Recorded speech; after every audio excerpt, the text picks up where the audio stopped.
Coffee, clinical psychologist, and welcome to another interview with Bamboo and Tea. Today I have with me Dr. Akiemi Glenn. I'm so excited to speak with her and have her on our show. I just want to do a little bit of housekeeping. We are outside, so that means there will be ambient noise. Thank you for your patience with chickens and airplanes and all those kinds of things. It helps us to have a maskless conversation safely. So thank you for your patience. Akiemi, hi Dr. Glenn. Hi. Thank you so much for coming. Thank you. I'm so excited to talk with you today. Oh my gosh. You know, I've been watching you since about 2017. To me, it was like, who's this Akiemi? Who's Akiemi? Dr. Glenn, who is that? You know, I just been hearing your name over and over from very many sources. And so when I finally did meet you, I was very excited too. And then I was like, oh my gosh, she's so young. Like, to have accomplished so much. I was like, oh, she's a baby. But, you know, please tell us, what have you been doing? And, you know, like, how have I not had you in my life all this time? Where have you been? I don't know where I've been, but I can tell you a little bit about what I've been up to. Please. As you mentioned, 2017 was the beginning of our organization, the Pōpolo Project. And hopefully we'll get to talk a little bit more about what we do there. But in a nutshell, we're a community-based organization that creates space and visibility for Black people here in Hawaii. Before that, I was doing lots of other things. I appreciate that you thought I was a baby. I'm very much not a baby. I can see, but well into my 40s. Still looks 12. Thank you. I'll take it. But yeah, I've been living and working in Hawaii and on the island of Oahu and across the Pai'aina for the last almost 20 years. And my training is actually as a linguist. So a lot of people don't really know what a linguist is. They think it just means you speak a lot of different languages. But which really, you do. Which I try to do. But really, linguistics is the science of language. So we study and research and try to understand better how humans communicate, also why we communicate, and how some of the pieces of the ways that we communicate our actual linguistic behavior indicates things about how we think, how we relate to each other. And so my research for a long time has been around Indigenous languages and Indigenous language revitalization, looking at communities that have lost their languages and haven't had an opportunity to perpetuate their cultures, reclaiming that. And so it might seem like a jump from that work to the Pōpolo Project, but in a lot of ways I see a lot of straight connections to that work, especially for our Black community here, which is very small. We're about 3% of the total population after this last census. But we've been here, and I know people like you and your family have been here for a long time, and the Pōpolo Project really functions to create a space for us to see each other and celebrate the amazing stuff that our individuals have been contributing to our community, and our community has been contributing to the larger community of Hawaii. Wow. Wow. Oh, but hold on a minute. So let me just kind of sit with that, because there's a lot there that that's resonant, that I'm loving, and didn't know. I did do a little bit of research on you, just looking up a few things. You were saying that as a linguist, so you have a PhD, you're a doctor of philosophy and linguistics from the University of Hawaii, correct? That's correct. Yeah. Okay, so, and one of your interests is how humans communicate and what is the purpose actually of communication. There's a science to it. It's not just to say, there's actually some purpose behind it. And being thoughtful and deliberate and understanding that is very powerful. And so, you know, one of the things that caught my ear about you, because you have a long history besides the 2017 beginning of the Pōpolo Project. That's just only when I began to hear about you, but you have many, many things before that. We really want to talk about, is it Te Tokelau? Te Taki Tokelau. Yeah, how is that flowing? So I really want to talk about that too. But, you know, the Pōpolo Project is the one that, like, you really hear it, and especially for the African Americans or, you know, the African diaspora that live in Hawaii or were children in Hawaii, when we hear the word Pōpolo, we're actually listening for a softness or harshness associated with that word, because it hasn't always been used softly towards us. So I was really curious. I was going to save it towards the end of the interview, but, you know, can you just talk about it right now? Sure. What were you guys thinking? Well, it's not a coincidence that I'm a linguist who's attentive to these things, that we chose the word Pōpolo. I actually started the organization, what became the organization actually started as a blog that I started as a graduate student when I was at Mānoa. And it started as a way, kind of a pretext for me to talk to Black people, because I found that in all of my classes I was the only one. Yeah. And often on campus I would go days, sometimes weeks, maybe months without seeing anybody else. And when I did, I often had ideas about who they were, what they were doing. I found myself guessing that they might be in the military, or they might just be passing through, or that they didn't have a connection to Hawaii in the way that I did. And I realized as both a researcher and as a community member that that wasn't fair and it wasn't rigorous. So I needed to ask people, what's your story? So the Pōpolo Project started as an opportunity for us to actually be able to speak about our experiences in our own language, on our own terms. And I really agonized over using the word Pōpolo. So for those who don't know, Pōpolo is actually a plant that was a canoe plant brought here by Polynesian voyagers. It also lives across the entire Pacific. It was a treasured plant. It's a nightshade that produces dark black berries. It also lives all around the world in temperate and tropical places.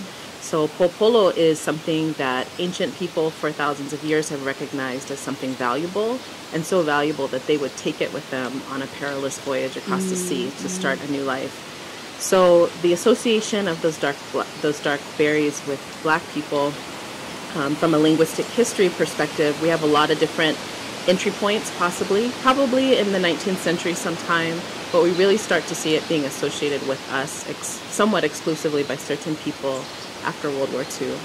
And I always say to people that, there are no bad words in Hawaiian in the way that we think of it in English, but there is that intention that you're listening for, that softness or that hardness, and everything is contextual and relational. So when folks say, isn't Pōpolo a bad word? Well, it can be, depending on how it's being used. And I think it's important as we talk about that word or any other word used to describe Blackness, that the intention and the context is crucial. So like my own grandparents, my family is from North Carolina.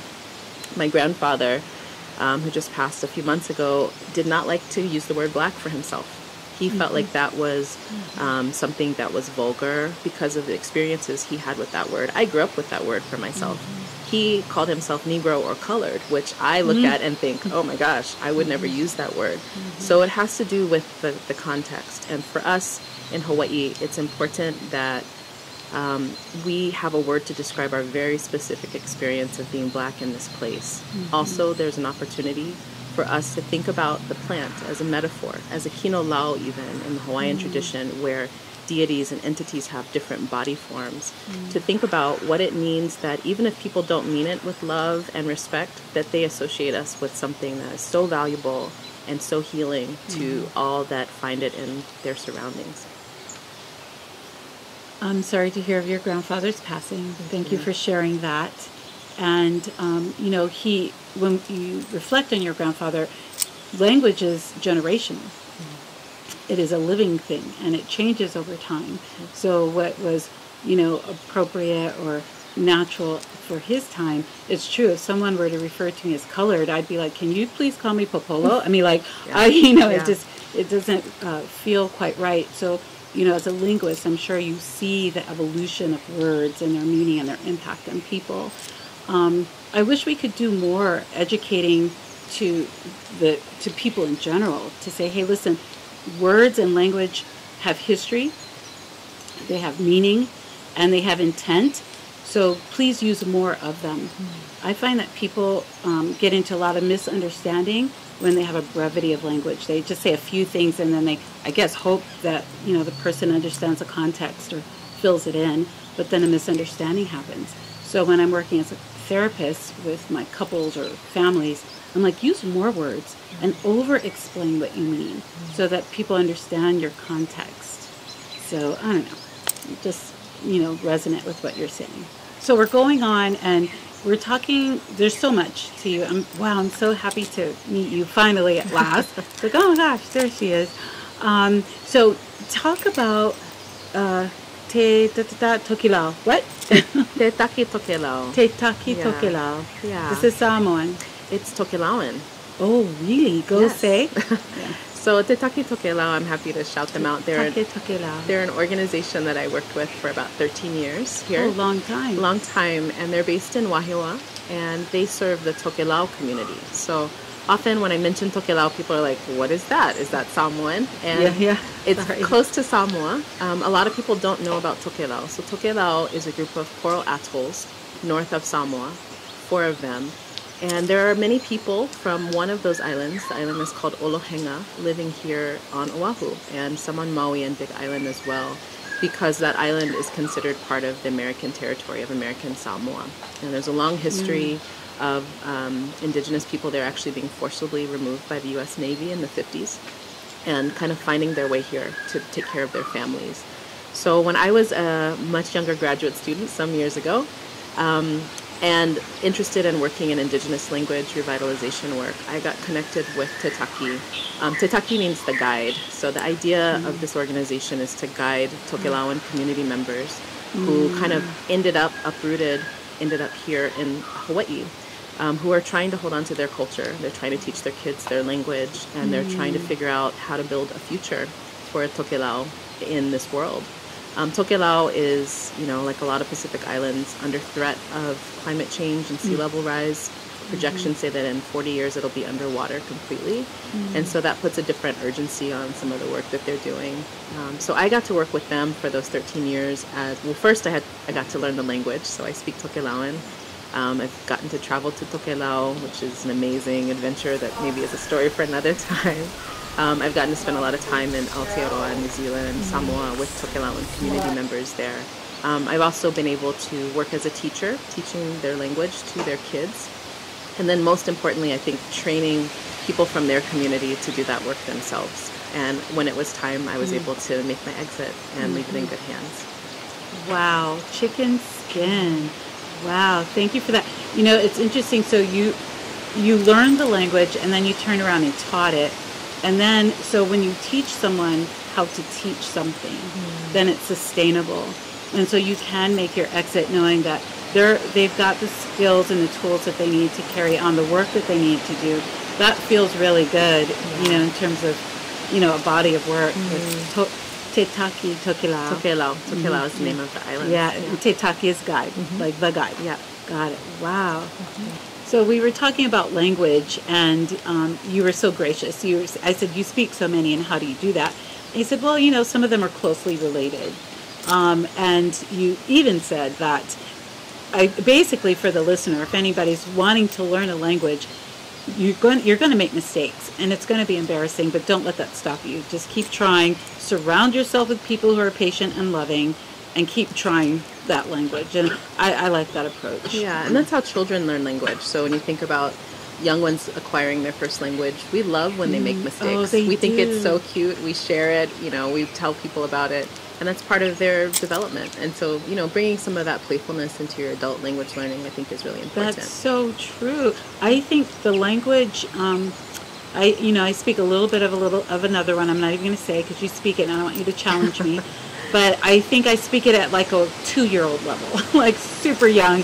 But, it's enough even to communicate with people. Yeah. So, yeah, that's right. It's not a bad start. I wanted to talk about, we were talking about Pōpolo, right? And being a word that means so much. It's a plant, it's a nightshade plant, it's all over the planet, all over the globe. It's a valuable plant.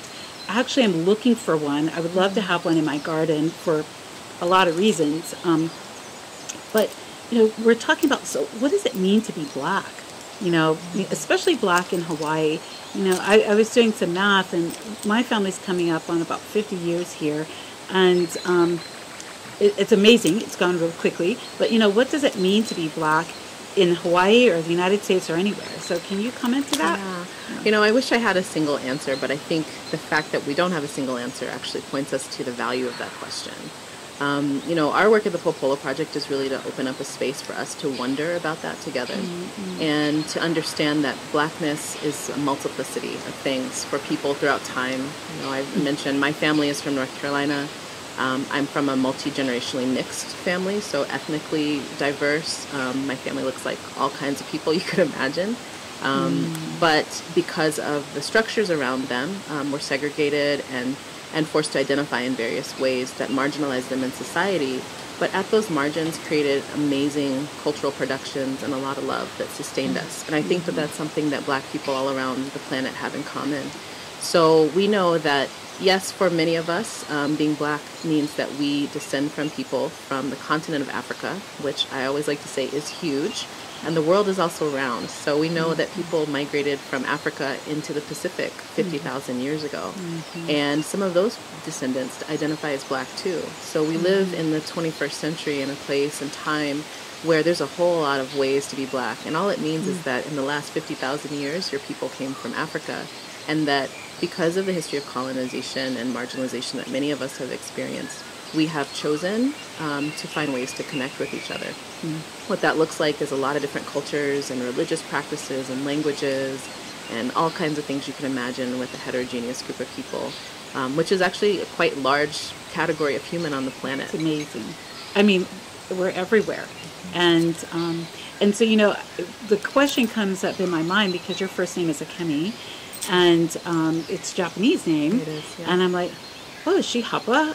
And so, you know, how did you come by Akiemi? My name is Japanese, but I am not. Oh. So my father, my late father, was in the United States military. He was a Marine and lived in Japan for some years before I was born. And really liked the name. It's a little bit old-fashioned. Akiemi is kind of, I run into people who say, oh, that's my grandma's name or my middle name.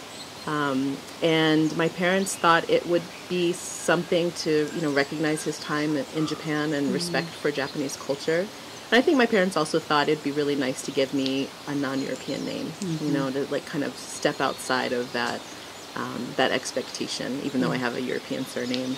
And I think it also was an opportunity for them to just exercise their creativity and their agency to name their child anything they wanted to, because in our family for many generations that wasn't an option. And so when I came along, that's what they chose. That's beautiful. That's beautiful. Did you say your late father? Yes. Yeah. Again, I'm so sorry. Thank you. Oh my gosh, Akiemi. You got legacy. Yeah. You got some legacies. I'm really grateful. Yeah. I come from interesting and beautiful people. So, you know, my first name is Alana, and I'm named for my father. So it's like, and you know, it's, you know, Alan's daughter, I guess. You know, Alana. But I do love to talk to people about their names. And, you know, there's kind of a joke, a running joke amongst African Americans, how we use names. Like, you're lucky you're not Akiemi Glenn, you know? Like, we will make up a name just to claim that right to do so. And, you know, many generations ago, we were naming our children things like, you know, secretary or, you know, prince, right? We wanted, you know, the respect to already be embedded in the name. Right. So there's a lot to a name. So That's right. Very powerful. Yeah. I love that you're Akiemi. Me too. Yeah, that's great. Okay, so what are you doing now? What's next? Oh, there's so much going on, as usual. You can probably guess. One thing that I'm really excited about is our film that we're working on at the Pōpolo Project. We are engaged in a very ambitious documentary that focuses on an amazing Hawaiian falsetto singer, Kamaka Kehau Fernandez, who was born in Little Rock and at 6 weeks old moved to Maui and was raised by a Hawaiian family. They poured so much love into him, so much aloha, and he went from Punana Leo all the way up to 12th grade in the Kaiapuni and the Hawaiian language schools. Oh, wow. But he's a Black man. And so as he has been on his journey, as he has been performing more and bringing Hawaiian culture forward, it raised a lot of questions for him and his audiences. Who is this guy? You know, both of them were asking to different ends. And so we are engaged with Kamaka, whose name means the heart's desire. His mother gifted him with that name.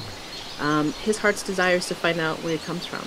And in honoring the Hawaiian culture that he grew up in, he needs to know his ancestors and have the context for them. So we've already started filming. We're going to be traveling with him from Hawaii to Little Rock, and then on from Little Rock to West Africa, where his long ago ancestors came from. And the thread that we're following is falsetto singing, because falsetto singing is part of the Black tradition in the South, and it's a part of many traditions in West Africa as well. So it's been really fun and challenging, and I'm sure you can imagine lots of things have come up for us as we prepare to embark on this this journey that's going to be really challenging for a lot of us, but I think is also really important and an important story of Hawaii. It's going to be very emotional, I would imagine. His voice is like an angel. He really does sing his lovely voice. And thank you so much for capturing and telling that story.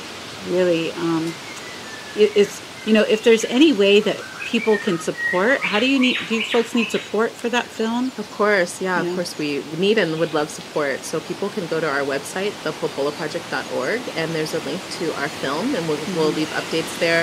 If people would like to support monetarily, there are ways to donate that will directly go to the film. So the film will be a process, and there are many ways for the community to plug in.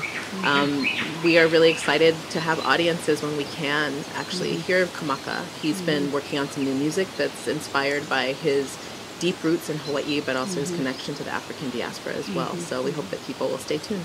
Yeah. One of the things, we could talk a long time, but we can't actually today. But I love this place. I love Hawaii, and I know that you do too.